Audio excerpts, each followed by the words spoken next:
Shalom, shalom. Bienvenue à notre 10e matinée de ce temps de jeûne et prière. Sans plus tarder, nous allons nous recommander à Dieu. Nous allons recommander ces instants à Dieu. Que sa grâce nous accompagne, que sa grâce nous entoure pendant tout le temps que nous allons prier. Prions ensemble. Nous te bénissons, notre Père et notre Dieu, pour cette matinée merveilleuse que tu nous accordes. Nous sommes en ces lieux pour pouvoir t'invoquer. Nous sommes en ces lieux pour pouvoir crier à toi. Nous avons besoin de toi. Nous avons besoin de ta présence. Que ton nom soit élevé, que ton nom soit magnifié, que ton nom soit exalté. Dans ton nom, nous avons ainsi prié avec les actions de grâce. Amen. Bien, on va lire quelques versets avant de passer à la prière. Nous allons prendre le premier verset dans le livre des Psaumes. Je pense que nous avons commencé notre séminaire avec ces versets. Psaume chapitre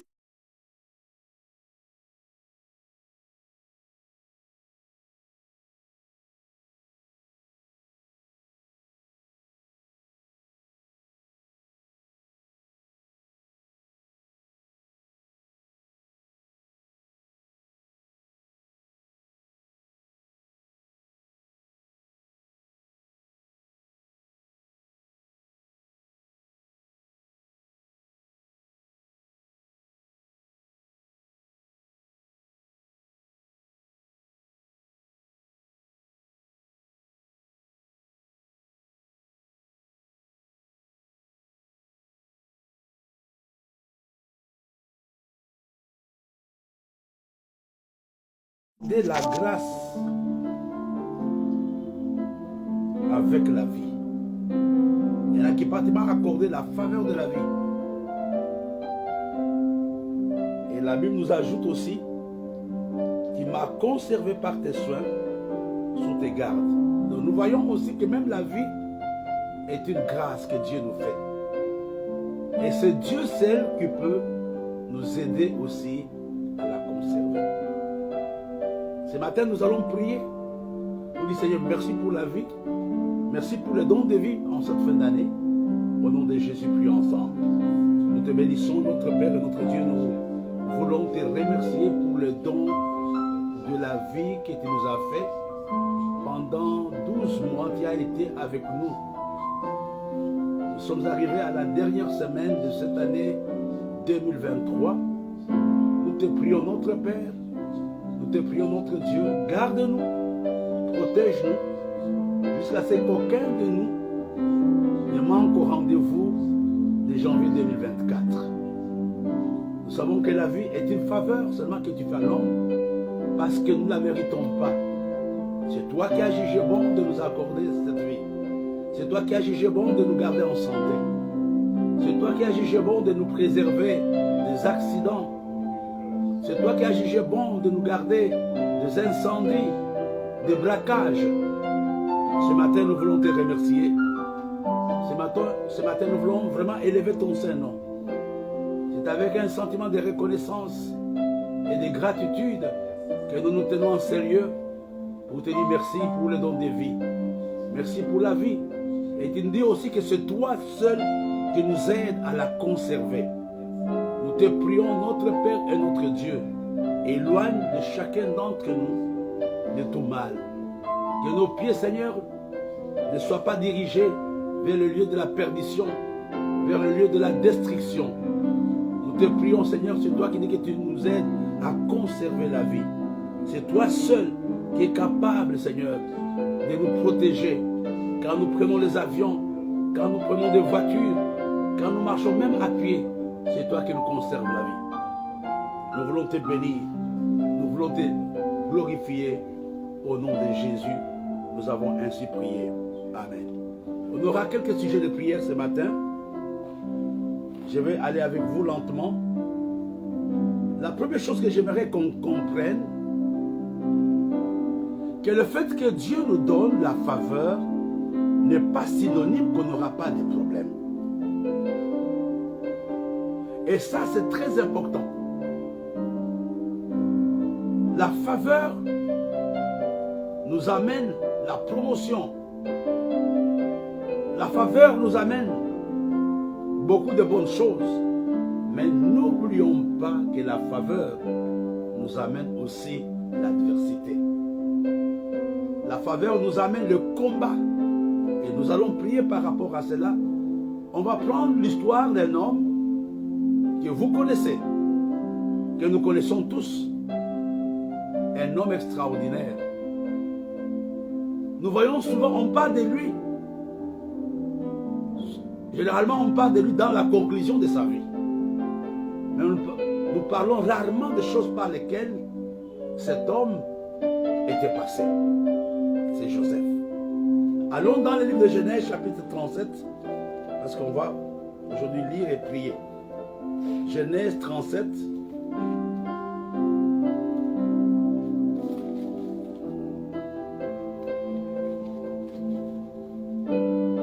Je pense au verset 4.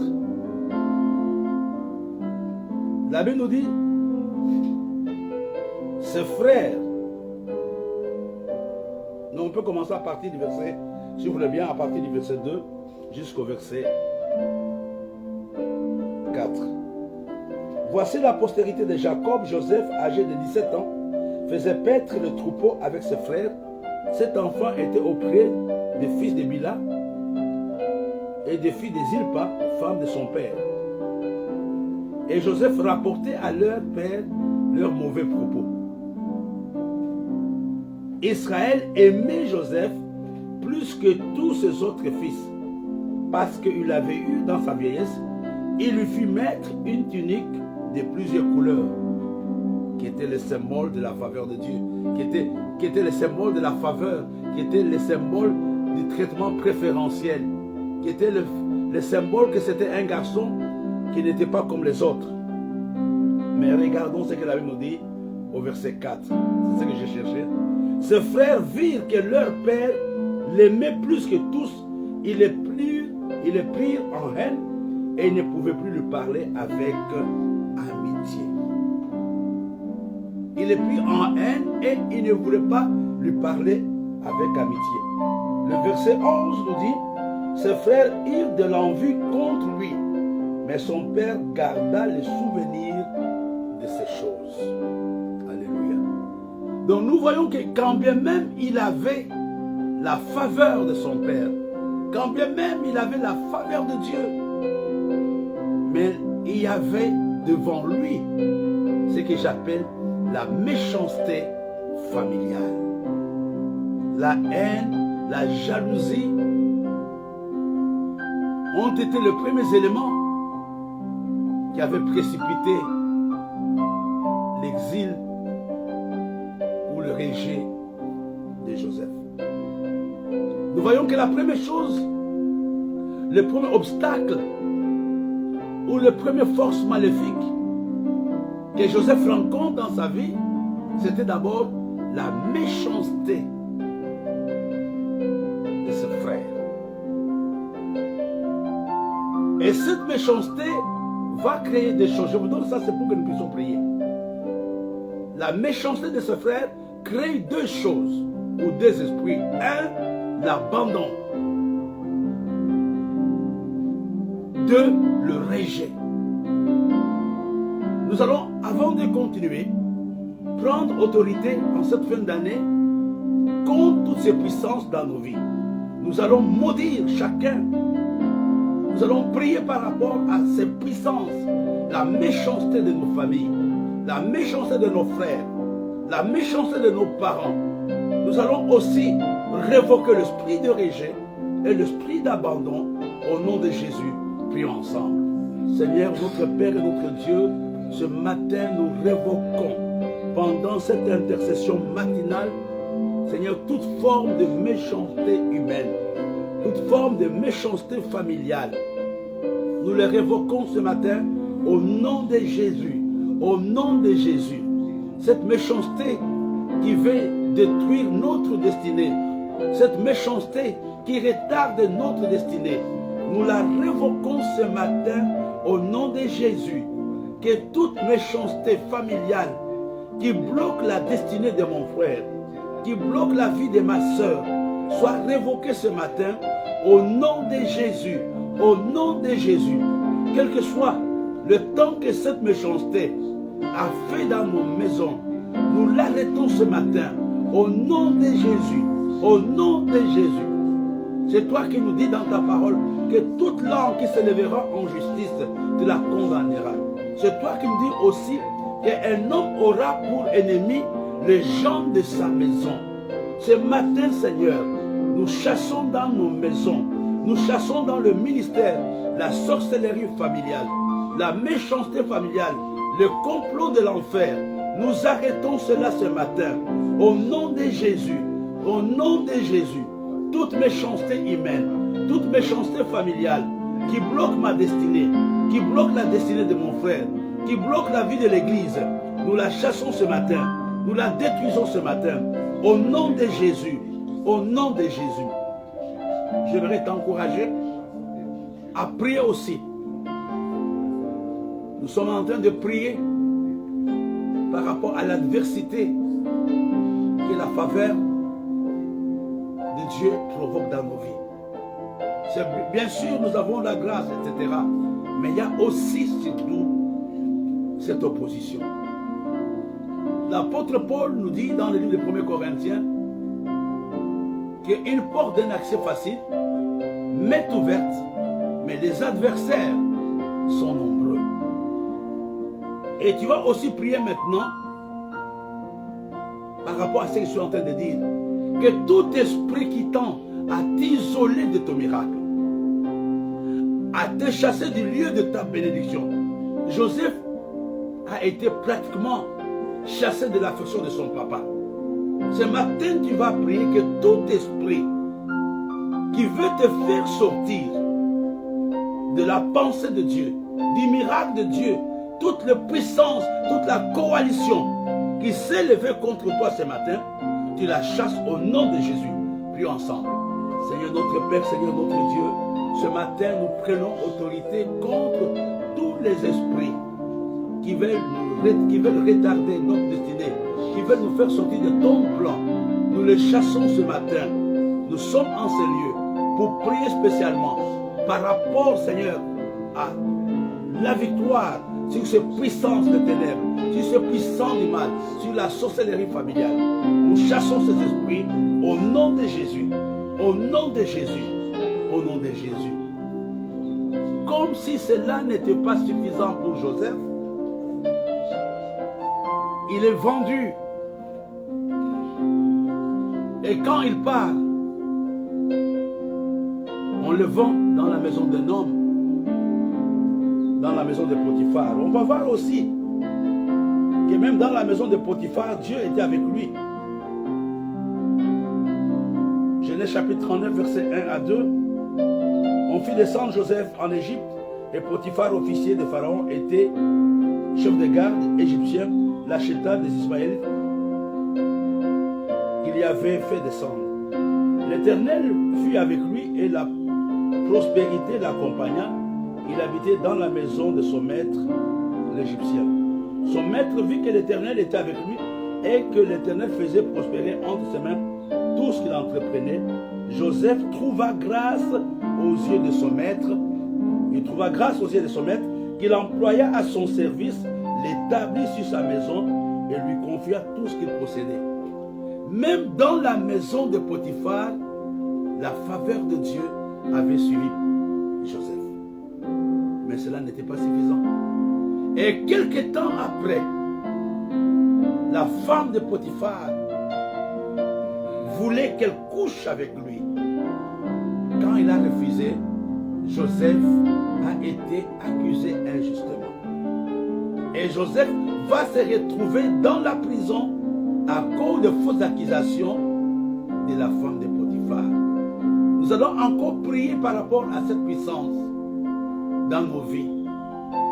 Toute puissance d'accusation, toute puissance qui t'accuse, comme c'est dans le cas des livres de Zacharie. Nous allons prendre autorité ce matin contre toutes les paroles qui t'accusent, contre toutes les paroles de réclamation. Tu vas chasser mon... Ne dis pas non, ce n'est pas important, les gens peuvent parler de moi, je m'en fous. Non mon frère, les paroles des hommes peuvent te mettre en difficulté. C'est la raison pour laquelle évitez de critiquer les autres. Quand vous les critiquez, vous les vendez. Vous ne vous en rendez même pas compte que toutes les fois que vous parlez mal de quelqu'un, vous le maudissez. Maudire, c'est quoi? C'est mal parler d'une personne. Donc ce matin, tu vas prendre autorité contre toutes les paroles d'accusation, contre toutes les paroles de condamnation contre ta vie. Au nom de Jésus, prions ensemble. Seigneur notre Père, Seigneur notre Dieu, ce matin, nous prenons autorité contre toutes les paroles de réclamation. Nous prenons autorité contre toutes les paroles d'accusation, contre toutes ces paroles, Seigneur, qui s'élèvent pour nous attaquer dans le physique et dans l'invisible. Quel que soit le complot de l'enfer contre nos vies, nous maudissons le complot de l'enfer ce matin.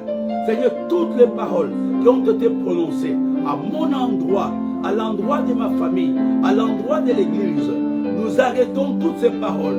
Nous les révoquons au nom de Jésus. Nous les révoquons au nom de Jésus. Écoute-moi bien. Joseph avait la faveur de Dieu. Mais les paroles d'accusation de la femme de Potiphar avaient amené Joseph dans la prison. Ne dis pas mon nom, il peut parler, je m'en fous. Non frère, je ne sais pas qui a parlé contre toi, je ne sais pas qu'est-ce qu'ils disent, je ne sais pas qu'est-ce qu'ils complotent, mais ce matin, prends autorité. Ne dis pas c'est une blague. Il y a des choses que les gens peuvent détruire à cause de leurs paroles. Peut-être quelqu'un veut t'épouser, mais il va dire que cette famille elle est mauvaise. Quelqu'un veut t'aider, il dit que cet homme est un sorcier. Quelqu'un veut t'aider, que cet homme n'est pas sérieux. Les paroles des hommes autour de toi peuvent empêcher la matérialisation de la promesse de Dieu. Joseph était dans la prison à cause des paroles des hommes. Il avait pourtant la faveur de Dieu. Mais il était en prison. J'aimerais dire à quelqu'un ce matin, tu dois dire que toutes les paroles qui m'ont amené dans la prison, qui m'ont enchaîné, qui m'ont lié, je révoque ces paroles au nom de Jésus. Prions ensemble. Seigneur notre Père, Seigneur notre Dieu, ce matin, nous prenons autorité contre toutes les paroles d'accusation. Seigneur, toutes les paroles qui nous ont empêchés d'avancer, nous les chassons ce matin. Nous envoyons le feu de Dieu, le feu sur toutes les personnes, sur tous les complots dans la ville, hors de la ville, dans la forêt, dans la brousse, dans les airs et dans les eaux. Tous les complots, Seigneur, contre notre destinée. Ces paroles sont révoquées ce matin, au nom de Jésus. Ces paroles sont révoquées ce matin, au nom de Jésus. Écoute-moi bien, l'accusation peut bloquer ta marche. L'accusation peut bloquer ta marche. L'accusation ferme les portes. L'accusation ferme les portes. L'accusation t'amène à être diabolisé. L'accusation peut amener les hommes à te rejeter. Tu ne sais même pas ce que tu as fait, mais quelqu'un t'a accusé quelque part. Même des choses que les gens insinuent, te bloquent. Ah, ce frère-là, d'ailleurs, devrait être comme ça. Notre église, on devrait faire ceci, on devrait faire cela. Ce matin, je voudrais que tu prennes autorité sur toutes les paroles d'accusation. Peut-être la personne qui le dit pense que c'est une blague, mais il te détruit. Ce matin, prends autorité contre toutes les paroles d'accusation contre ta vie, contre ton ministère, contre ta famille. Au nom de Jésus, prions ensemble. Ce matin, notre Père et notre Dieu, toutes les paroles qui ont bloqué ma marche, toutes les paroles qui ont commencé à frustrer ma vie et ma destinée, je les révoque ce matin. Je les révoque ce matin. Je les révoque ce matin. Que ce soit en public ou en secret. Il y a des hommes qui parlent contre moi, contre ma vie, contre l'église. Ce matin, nous révoquons ces paroles. Ce matin, nous révoquons ces paroles. Au nom de Jésus. Au nom de Jésus. Non seulement Joseph a été accusé. Je vous parle de quelqu'un qui était même la personnification de la faveur de Dieu. Il a été victime de la méchanceté humaine, mais il a eu la victoire. Il a été victime de l'accusation, mais il a eu la victoire. La troisième chose, quand il était dans la prison, il a rendu service aux gens, mais les gens l'ont oublié. Les chansons, les palettiers l'ont oublié. Et ce matin, tu vas aussi prier par rapport à cela. Que toutes les puissances de mal qui amènent les gens à ce que les hommes et les femmes m'oublient, ne soient même pas capables de me faire du bien, soient arrêtés ce matin au nom de Jésus. Tout esprit d'oubli, tout esprit qui m'empêche de jouir de la bénédiction des hommes, de jouir de la faveur des hommes, je l'arrête ce matin au nom de Jésus. Au nom de Jésus. Au nom de Jésus. Amen. Je vous ai dit tout à l'heure que la faveur de Dieu nous élève, mais la faveur de Dieu crée aussi l'adversité, l'opposition et l'obstacle. Nous allons terminer cette matinée par une petite exhortation. La dernière parole d'hier, nous avons vu que la faveur de Dieu nous ouvre des portes. C'est dans le livre, on va lire d'abord 1 Samuel. On ne va pas déborder comme hier. 1 Samuel, chapitre 16, verset 22, jusqu'au verset 23. Saül fit dire à Isaïe, je t'ai pris de laisser David à mon service, car il a trouvé grâce à mes yeux. Nous voyons que la faveur qui était sur la vie de Joseph, sur la vie de David, avait ouvert la porte du palais. Alors nous allons parler de ces portes. Il y a d'abord trois choses que j'aimerais qu'on comprenne. Que la faveur de Dieu nous ouvre les portes. Mais qu'est-ce qui se passe quand les portes sont fermées? Quand les portes d'une vie sont fermées, il y a trois choses que j'aimerais que tu retiennes. La première chose, quand les portes de la vie d'une personne sont fermées, la personne n'a pas accès au surnaturel. Quand les portes de ta vie sont fermées, tu n'as plus accès au surnaturel, tu auras une vie normale. Mais pas une vie extraordinaire, pas une vie surnaturelle. Quand les portes de ta vie sont fermées, en un seul mot, il n'y a plus de miracle, il n'y a plus de visitation de Dieu dans ta vie. La deuxième chose, quand les portes d'une vie sont fermées, la personne n'expérimente plus l'accès au secours de Dieu ni au secours des hommes. Quand les portes de ta vie, tu te poses la question, mais pourquoi les gens ne m'aident pas? Pourquoi tellement on aide tout le monde? Parce que les portes de ta vie sont fermées. Pas d'accès au secours surnaturel, pas d'accès au secours des hommes. Parce que les portes de ta vie sont fermées. Quand les portes d'une vie sont fermées, il n'y a plus d'opportunité. Les gens parlent de la chance. Tu vas commencer à tourner en rond. C'est la raison pour laquelle l'un des sujets de prière que nous allons faire maintenant encore ce matin, Seigneur, que toutes les portes de ma vie qui étaient fermées s'ouvrent ce matin au nom de Jésus. Prions ensemble. Seigneur notre Père, Seigneur notre Dieu, que toutes les portes, Seigneur, qui étaient fermées dans ma vie, dans mon ministère, soient ouvertes en cette fin d'année. Seigneur, je te supplie, j'ai besoin du surnaturel, Seigneur, dans tous les domaines de ma vie.